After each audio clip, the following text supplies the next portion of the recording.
1930년대 할리우드에서 완벽한 아내로 알려진 머나로이는 개인적인 정직함이 그녀의 예술적인 성장을 뒷받침했던 여배우였습니다. 특히 1934년에 시작한 시리즈물 영화 마른 남자들에서 보여준 그녀의 이미지는 한 세대의 남성과 여성의 관계를 조명하고 세련되게 하는 데 기여했다는 평가를 받고 있습니다. 또한 머나로이는 이 작품을 통해 얻은 이미지로 완벽한 아내, 헐리우드의 여왕이란 화려한 별칭도 얻었습니다. 그녀는 4번의 결혼과 3번의 이혼 그리고 1번의 사별을 했습니다. 그녀의 첫 번째 결혼은 1936년에 프로듀서 혼블로우와 하여 1942년에 헤어지고 곧바로 허츠 렌트카 설립자의 아들인 존 허츠 주니어와 결혼했습니다. 하지만 이 결혼 생활도 2년 만에 끝이 났습니다. 그녀의 세 번째 결혼은 1946년 영화 제작자 진 마키와 했습니다. 그와도 1950년 끝이 났고 1951년 당시 국무부 공보담당 차관보를 지낸 하울랜드 서전트와 결혼하였고 1987년 그가 사망할 때까지 가장 안정적으로 보냈습니다. 머나로이에게는 그녀만의 아이들은 없었지만 전 남편들의 아이들과는 매우 잘 지내서 이혼 후에도 다들 사이좋게 잘 지냈다는 것으로 보아 머나로이의 남다른 인성을 엿볼 수 있었습니다. 머나로이는 그녀의 삶 내내 영화 속 이미지처럼 아름답고 재능있고 재치있고 인성이 좋아 대중과 주변 사람에게 사랑받는 인물이었다고 합니다. 이렇게 멋진 머나로이는 미국 몬태나주 헬레나에서 아델 메이와 목장주인 데이비드 프랭클린 윌리엄스 사이에서 태어났습니다.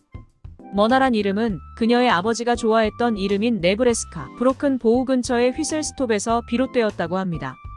한국식으로는 작은 시골 기차역 그러니까 간이역 같은 개념인데요.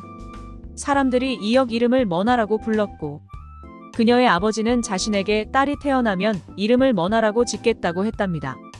그녀는 남동생 데이비드와 함께 근처 레이더스버그에서 꽤 유복하게 자랐습니다.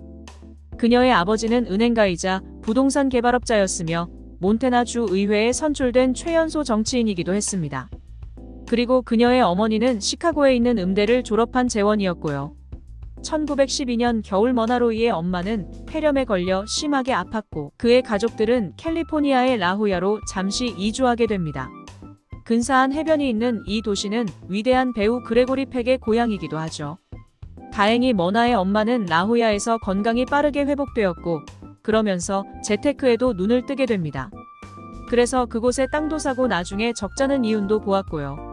머나로이의 엄마는 남편을 설득해 캘리포니아에서 영구적으로 살기를 원했지만 남편은 목장 생활이 더 좋다고 하여 가족들은 다시 몬태나로 돌아갔습니다.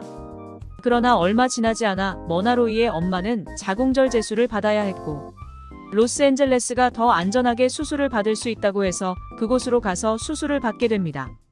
아무래도 머나로이 엄마는 캘리포니아 터가 더 잘 맞았나 봅니다. 머나로이 엄마가 회복하는 동안 로이는 그곳에서 놀면 뭐해 하면서 댄스 수업을 받았습니다. 그리고 다시 몬태나로 돌아와서도 댄스에 흥미를 붙여 계속해서 수업을 받게 됩니다. 보수적인 그녀의 아버지는 머나로이가 댄스를 배우는 것을 몹시 싫어했다고 합니다. 머나로이는 고집을 꺾지 않았고 12살 때는 동네 소극장에서 무대 데뷔를 하기도 했습니다. 그 무렵 안타깝게도 머나로이의 아버지는 머나로이가 성공한 모습을 보지 못하고 1918년 11월 스페인 독감에 걸려 세상을 떠나고 말았습니다. 머나로이의 아버지가 세상을 떠난 후 그녀의 가족들은 캘리포니아로 영구 이주하게 됩니다. 그들이 정착한 곳은 로스앤젤레스에서 멀지 않은 영화 제작 역사에서 빠질 수 없는 도시. 그러니까 영화 스튜디오가 득실거리는 컬버시티였습니다. 아버지가 돌아가신 후 집안이 급속도로 기운 머나로이는 집안 재정에 도움이 되고자 18세에 학교를 그만두고 본격적으로 연기자의 길을 걷게 됩니다. 머나로이는 섬세하고 고양이 같은 이목구비를 지녔으며 평생 168cm의 키에 54kg을 유지했다고 합니다. 그리고 그녀의 배우 데뷔에 중추적인 역할을 한 사람은 바로 당대 최고 스타 루돌프 발렌티노였습니다. 소속사와 대립하고 아내 나타샤 람보바와 독립영화사를 차려 그의 첫 번째 영화의 주연 여배우를 찾고 있던 루돌프 발렌티노는 그녀 사진을 보았고 그녀는 오디션을 보기 위해 카메라 테스트를 받게 됩니다. 하지만 그녀는 오디션에 떨어졌고 대신 1925년 귀여운 소녀들이란 영화에 엑스트라로 출연하게 됩니다. 여기서 같은 엑스트라 코러스 댄서로 출연했던 조안 크로포드하고는 평생 친구가 되었답니다. 폴라 네그리와 루돌프 발렌티노가 최고 스타로 군림하던 무성 영화 시절에 머나 로이는 주로 흡혈귀 같은 호러 배역 전문 배우로 나름 인기를 얻었습니다. 그러다 유성 영화 시대가 도래하면서 다소 침체기를 걷는 듯 했으나 1934년 클라크 게이블과 함께 멜로 영화를 찍으면서 대중적인 스타로 자리 잡게 됩니다. 보다 구체적으로 말하면 로맨틱 코미디 장르의 여신이 되었다고 볼 수 있습니다. 1936년 말 드디어 머나 로이는 미국에서 가장 인기 있는 여성 스타로 선정되었습니다. 그녀에게는 모두 4명의 남편이 있었지만 그녀가 그토록 간절히 원했던 상호적인 사랑을 찾지 못했다고 합니다. 그녀는 자신의 낭만적인 삶에서 완전한 행복을 찾을 수 없었기 때문에 성취감을 얻을 수 있는 다른 방법들을 찾았습니다. 그녀는 세계 2차 대전 동안 헌신적인 자원봉사자였고 그 목적을 위해 수백만 달러의 전쟁 채권을 모았습니다. 또한 그녀는 아돌프 히틀러에 대해 격렬하고 거침없는 욕을 해서 그녀의 영화가 독일에서 상영 금지된 적도 있는데요. 정작 그녀는 제3국 일에는 관심 없다며 쿨한 모습을 보였다고 합니다. 그리고 1945년 영화계로 돌아왔습니다.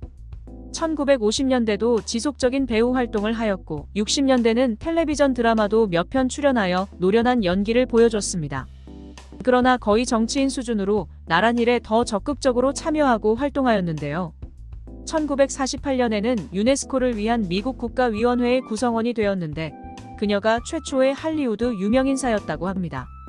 머나 로이는 진보적인 정치에 적극적이었고 특히 루즈벨트 대통령의 강력한 지지자였기에 영부인 엘리너 루스벨트와 친구가 되었고 그 둘은 사회적 그리고 정치적인 목적들에 대해 긴밀히 협력했습니다. 특히 엘리너 루스벨트 영부인을 매우 좋아해 그녀의 사진을 집에 걸어둘 정도였다고 하는데요. 세계 인권의 어머니이자 미국인들의 정신적 지주로 추앙받은 엘리너 여사를 머나 로이도 가장 이상적인 여성상으로 추종했다고 합니다. 말년에 그녀는 주택차별반대전국위원회의 자문위원회의 공동의장으로서 영향력 있는 역할을 맡기도 했습니다. 그게 어떤 일을 하는 것인지 자세히는 모르겠지만요. 그녀의 경력과 삶의 후반기에 머나 로이는 헐리우드에서 뉴욕으로 후퇴했고 그곳에서 1993년에 사망할 때까지 살았습니다. 1975년에 머나 로이는 한 차례 유방암 수술을 받았고 1979년에 두 번째 수술을 받았습니다. 그리고 아카데미상 후보에도 오른 적이 없던 머나 로이에게 1991년에 아카데미에서 공로상을 주었습니다.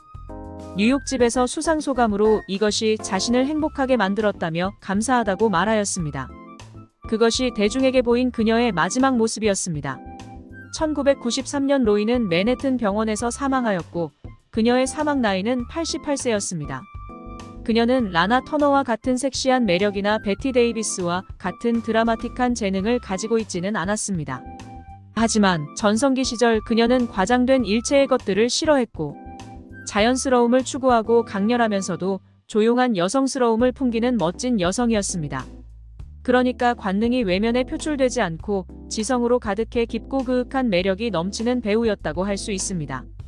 머나 로이의 문화적 유산은 그녀를 상징하는 영화들뿐만 아니라 인도주의적인 일을 통해서도 계속되고 있습니다. 그녀는 사회에 긍정적인 변화를 주기 위해 그녀의 영향력을 이용해 올바른 시민의식, 교육, 평등과 같은 대의를 옹호하며 배우보다 정치인으로 귀감이 될 행동을 많이 하며 살다 간 인물로 평가받고 있습니다. 시청해주셔서 감사합니다.